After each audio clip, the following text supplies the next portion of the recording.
Shalom, peuple de Dieu, bien-aimé dans le Seigneur. Bonsoir chez vous. Je suis là, votre sœur, pour partager avec vous ce message merveilleux que j'amène dans vos maisons. Merci de me recevoir, de recevoir le Saint-Esprit qui est en moi.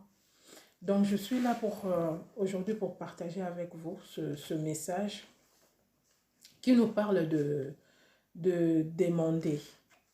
Demander et murmurer.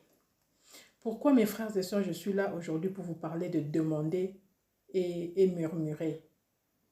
Parce que j'ai compris, le Saint-Esprit m'a fait comprendre que il y a des enfants de Dieu qui demandent et qui murmurent, qui ne font pas la différence entre demander et murmurer. Ce qui fait que leur prière perdure pour avoir la réponse de Dieu, pour l'exaucement justement, la réponse de Dieu perdure.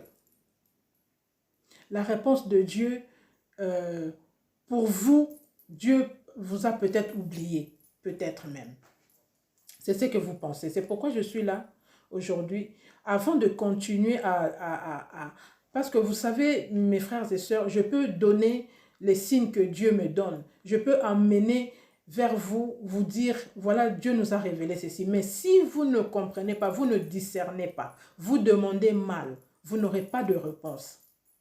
Et vous pouvez vraiment appeler Dieu, donner des noms à Dieu, comme si j'ai entendu, en tout cas j'ai entendu d'autres gens, une ou deux personnes dire, mais Dieu n'est pas juste, Dieu m'a oublié.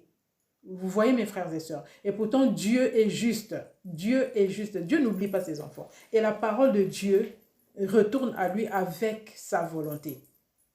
Ce que Dieu dit, c'est cela qui va se faire.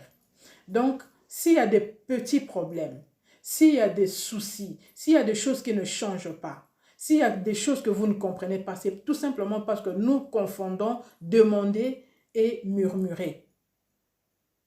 Ou alors nous demandons mal. C'est pourquoi je suis là, mes frères et sœurs. Parce que si l'Esprit de Dieu m'a envoyé, si Dieu me dit des choses, pour venir vers son peuple, partager avec ses enfants. C'est parce qu'il veut faire quelque chose pour nous. C'est parce qu'il remarque qu'il y a quelque chose qui se passe que nous ne comprenons pas. Osée 4, 6. Mon peuple périt parce qu'il lui manque la connaissance. Vous avez commencé cette année, mes frères et sœurs. Si je suis là aujourd'hui, c'est parce que, en fait, je suis là pour vous dire ces choses, ce thème ici précis. Pourquoi? Parce que nous partons vers la fin de l'année. Mes frères et sœurs, l'année est finie. Nous sommes en novembre. Nous avons un mois pour clôturer cette année. Nous allons commencer une nouvelle saison. Mais mes frères et sœurs, nous avons commencé cette année avec les mêmes problèmes qui nous suivent jusqu'à aujourd'hui. Nous avons les mêmes problèmes que nous avons commencé. En fait, nous n'avons pas commencé avec. Nous avons perduré avec. C'est depuis l'année passée, c'est peut-être depuis 2014, depuis 2010 que nous avons le même problème qui nous poursuit jusqu'à aujourd'hui. Nous avons le même problème. Le problème là nous suit. Jusqu'à aujourd'hui, le problème nous suit. Donc, mes frères et sœurs, je suis là aujourd'hui pour essayer de voir avec vous, pour essayer de nous faire comprendre à nous tous qu'il y a un souci. Parce que les problèmes ne peuvent pas durer, parce que Dieu m'a révélé comment les gens perdurent, comment les gens sont liés. Comment les vies des gens sont liées. Qu'est-ce qui se passe dans le spirituel? J'avais partagé ça il n'y a pas longtemps. Et vous allez remarquer dans notre conscience, nous allons remarquer que depuis que nous avons commencé l'année, depuis que nous avons commencé l'année passée, depuis qu'il y a 5 ans, nous avons les mêmes problèmes qui nous suivent. Ces problèmes-là ne finissent pas. Mes frères et sœurs, je viens aujourd'hui chez vous, mes bien-aimés, vous dire de mettre stop un point à ce problème-là, en faisant les choses autrement. Vous ne pouvez pas continuer avec ces problèmes et traverser avec ces problèmes, aller l'année prochaine avec le même problème. Non, mes frères et sœurs. En tout cas, si ça vous fait plaisir, moi, je ne crois pas. Moi-même, je ne crois pas que les problèmes difficiles, les difficultés nous font plaisir. ou font plaisir à mes frères ou mes soeurs qui me suivent maintenant. Voilà pourquoi je suis sur vous, mes frères et sœurs, pour essayer de voir avec vous, avant de continuer, avant de recevoir ce que nous demandons à Dieu. Il faut que nous soyons justes dans nos prières. Il faut que nous frappons juste. Il faut que nous voyons le problème tel qu'il est. Nous ne pouvons pas demander autre chose à la place de autre chose. Nous ne pouvons pas faire autre chose que ce que notre Dieu nous demande. Nous n'aurons pas de résultat. Voilà pourquoi, mes frères et sœurs, je suis là pour vous dire, pour essayer de voir avec vous, pour essayer ensemble de prier, de prendre une décision. En fait, c'est une décision que nous allons prendre. Une décision que ces problèmes-là vont rester cette année. Que ces problèmes-là que nous voyons, que nous avons vécu, qui nous collent à la peau depuis des années, depuis 3 ans, 4 ans, 5 ans, vont rester cette année. C'est à nous de prendre la décision. Alors nous allons arrêter de murmurer, mais demander. Nous allons demander. Parce que la parole de Dieu nous dit ceci. Dans le livre de Jérémie. Parce que Dieu ne ment jamais. Jérémie 29, 12 nous dit, Dieu nous dit, vous m'invoquerez et vous m'invoquerez et vous partirez. Vous me prierez et je vous exaucerai. Vous me chercherez et vous me trouverez. Je me laisse, car je me laisse trouver par ceux qui me cherchent. Dieu a dit qu'il se laisse trouver par ceux qui le cherchent. Il ne ment pas. Dieu n'est pas un menteur. Il a dit, vous prierez et je vous exaucerai. Si vous priez, je vous donnerai la réponse. Je vais exaucer vos prières. Mais qu'est-ce qui se passe? Qu'est-ce qui se passe? Pourquoi nous n'avons pas de réponse à nos prières? Pourquoi Dieu n'exauce pas nos prières? C'est tout simplement parce que nous prions mal peut-être. Le livre de Jacques nous dit cela, dans le livre de Jacques 4. Vous ne possédez pas parce que vous ne demandez pas. Si tu ne demandes pas, mon frère, ma soeur, tu ne vas pas posséder, tu ne vas pas recevoir. Le livre de Jacques 4 nous dit, vous ne possédez pas parce que vous ne demandez pas. Et il continue. Il nous dit, vous ne recevez pas parce que vous demandez mal. Si tu demandes mal, mon frère, ma soeur, tu n'auras pas de réponse à tes prières. Tu n'auras pas d'exaucement. Si tu ne cherches pas, tu ne recevras pas. Alors, si Jacques nous dit cela, c'est que nous prions mal. Ah, gloire à Dieu. Parce qu'au moins, là, nous savons maintenant que nous demandons mal. C'est pourquoi nous ne recevons pas. Parce que le livre de Matthieu 7, 7 nous dit ceci. Demandez, l'on vous donnera. Cherchez, vous trouverez. Frappez, on vous ouvrira. Car quiconque demande reçoit. C'est lui qui cherche trouve. Matthieu 7, 7. D'ailleurs, c'est le verset que beaucoup de bien-aimés connaissent. Matthieu 7, 7. Mais comment Dieu peut nous dire de telles choses et après, on ne voit pas de réponse. Après, les mêmes problèmes continuent. Après, nous ne recevons pas. Après, Dieu nous dit qu'on va recevoir, mais nous ne voyons pas de résultat. L'exaucement n'est pas là. Les négativités continuent. On ne reçoit pas. On a prié, on a demandé comme Dieu a dit, mais les situations ne changent pas. Mes frères et sœurs, si nous avons compris que nous demandons mal, nous avons maintenant bien demandé. Il n'y a toujours pas de réponse. Nous avons frappé à la porte. Nous avons cherché l'Éternel. Il n'y a toujours pas de réponse. Alors il y a un souci. Mes frères et sœurs, il y a un souci. Maintenant, c'est pourquoi nous allons entrer dans ce stade-là. Quel souci? De quoi il s'agit? Pourquoi nous avons frappé à la porte? Nous avons cherché, nous avons bien demandé, nous avons fait ce qu'il faut pour que Dieu nous réponde, pour que Dieu nous exauce nos prières, mais il n'y a toujours pas de réponse. Nous restons dans la même situation depuis des années. Nous sommes encore prêts à traverser pour aller en 2020. Parce que nous parlons de 2020, mes frères, mes sœurs. On va prendre une décision. Donc, il n'est plus question de mal demander. Il est question de Deutéronome 28. Mes frères et sœurs, nous allons partir dans Deutéronome 28. D'abord, nous allons faire la part de choses. Il y a demander et murmurer.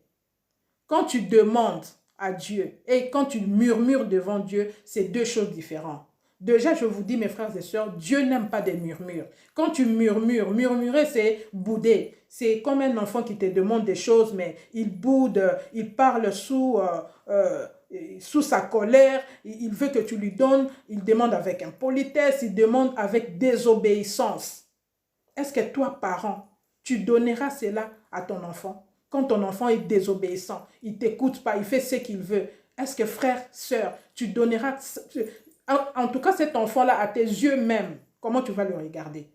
Je ne pense pas que tu seras content de cet enfant-là. C'est pareil avec notre Dieu.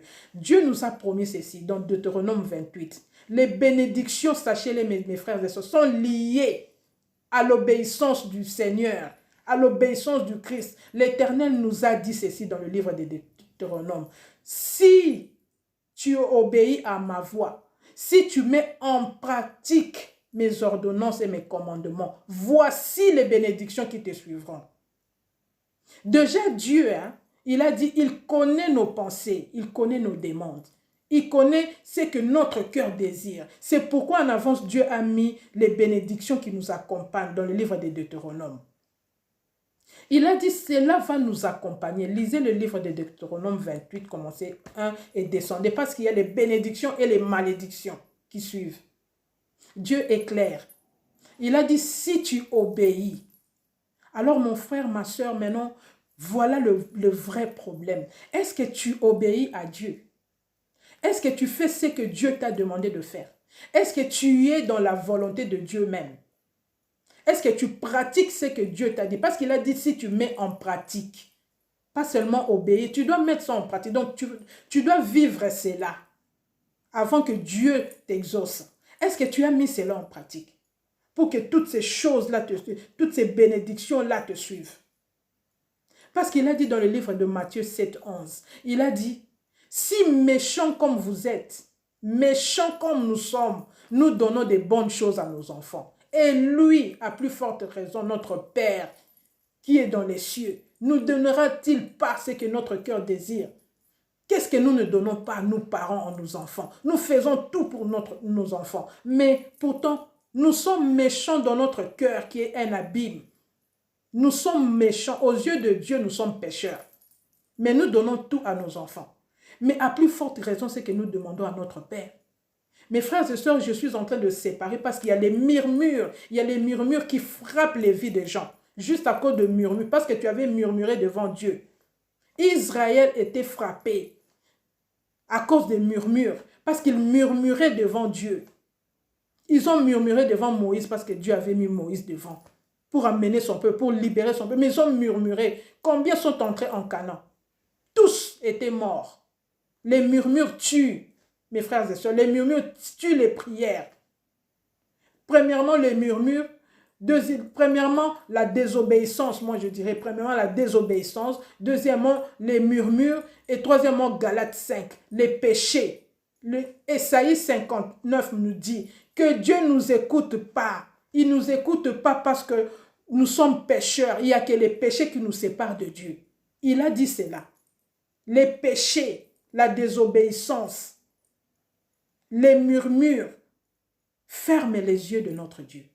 Parce que ce Dieu-là est le même. Il a dit à Moïse dans Exode, lisez le livre d'Exode, l'histoire de Moïse, c'est lié à la désobéissance et l'obéissance et la bénédiction. Et les frappes de Dieu selon les murmures de nos cœurs. La désobéissance ne donne rien. Le Dieu là est le même. Il a dit qu'il ne va pas changer. Il a dit à Moïse, dis aux enfants d'Israël que je suis le Dieu d'Abraham, le Dieu de Jacob, d'Abraham, de Jacob et d'Isaac. Le même Dieu. Mon nom est cela éternellement. Je ne changerai jamais. Je serai le même Dieu. Donc, ce que Dieu a dit, aujourd'hui, si tu désobéis à Dieu, on ne va pas dire que, bon, voilà, comme c'était dans l'Ancien Testament, aujourd'hui, dans le Nouveau Testament, je peux désobéir à Dieu, il va me donner. Non, mon frère, ma soeur, il est le même Dieu. Et les murmures restent les mêmes. Si tu pries Dieu dans les murmures parce que c'était le Dieu d'Ancien Testament, tu verras que tes prières seront bloquées. C'est le même Dieu qui demande l'obéissance. Voilà, j'étais là aujourd'hui, mes frères, pour vous dire ceci. Et je veux faire suivre avec une autre vidéo pour vous expliquer mieux, pour que nous partons ensemble avec les frères et sœurs qui m'appellent pour des prières. Que Dieu vous bénisse. Vous avez compris, parce que quand il y a quelque chose qui bloque, il faut aller loin. Donc, que Dieu vous bénisse et moi, je vous dis à tout à l'heure et au revoir.